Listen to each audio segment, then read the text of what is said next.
Shalom, shalom bien-aimés, bienvenue dans notre partage quotidien. Ce matin, nous voulons parler de la perception, un regard sur nos choix. Nous rendons grâce à Dieu pour ce jour merveilleux, pour sa paix divine et pour la grâce qu'il nous a accordée. Le dictionnaire français nous définit la perception comme étant la façon dont chacun voit les choses. Et dans le parcours de la vie chrétienne, nous rencontrons trois types de personnes. Nous rencontrons ceux qui sont reconnaissants, qui disent toujours merci, même pour un verre d'eau. Nous rencontrons également ceux qui sont insatisfaits, qui ne regardent qu'à leurs intérêts et ils ne considèrent pas les sacrifices des autres. Et entre autres, nous avons les orgueilleux, ceux qui voient toujours noir là où les autres voient blanc. Ils passent leur temps à juger les autres et ils méprisent tout sur leur passage. Alors sachant que Dieu nous a donné à chacun le pouvoir de choisir. Choisir de croire sans l'ombre du doute, choisir de donner, choisir de perdre pour éviter les querelles, choisir la paix pour éviter les guerres. Ce n'est pas une faiblesse ni une honte de faire la volonté de Dieu. Quoi que le monde pensera de nous, nous ne sommes pas de ce monde de toute façon. Notre vie est faite des choix.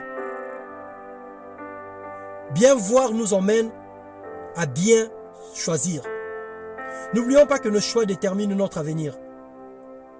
Ne sois pas surpris de ce qui t'arrive, c'est simplement le fruit de tes œuvres. Dieu n'est pas injuste, Dieu n'a pas des enfants préférés pour pouvoir tolérer certaines choses, mais il nous aime tous. Il fait simplement la différence entre l'ambition et la vision dans notre vie. Il exauce notre foi, c'est-à-dire des projets purs qui glorifient son nom. Ésaïe 8, le verset 11, la Bible dit « Ainsi m'a parlé l'Éternel, quand sa main me saisit, et qu'il m'avertit de ne pas marcher dans la voie de ce peuple. Alors faisons attention. Le meilleur choix n'est pas toujours la décision de plusieurs personnes. Ce n'est pas parce que la majorité ont choisi que c'est forcément la volonté de Dieu. Nous ne sommes pas obligés de faire comme tout le monde, parce que nous ne sommes pas monsieur ou madame tout le monde. Nous sommes le choix de Dieu. Nous avons un code de conduite qui est la Bible. Alors marchons selon la parole de Dieu. Choisissons Jésus comme guide.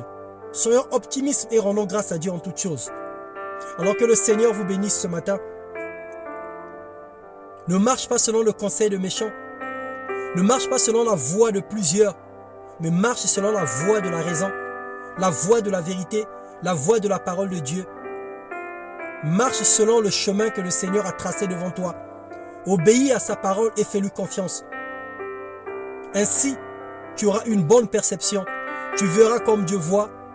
Tu comprendras comme Dieu comprend et tu feras les choses comme le Seigneur aura souhaité que tu le fasses. Que le Seigneur te bénisse, qu'il ôte les écailles de tes yeux afin que tu vois comme Christ voit. Afin que tu comprennes comme Christ aurait compris. Que la gloire de Dieu couvre nos vies et que le Saint-Esprit nous dirige dans le nom puissant de Jésus. Alléluia. Que le Seigneur vous bénisse. Amen, amen.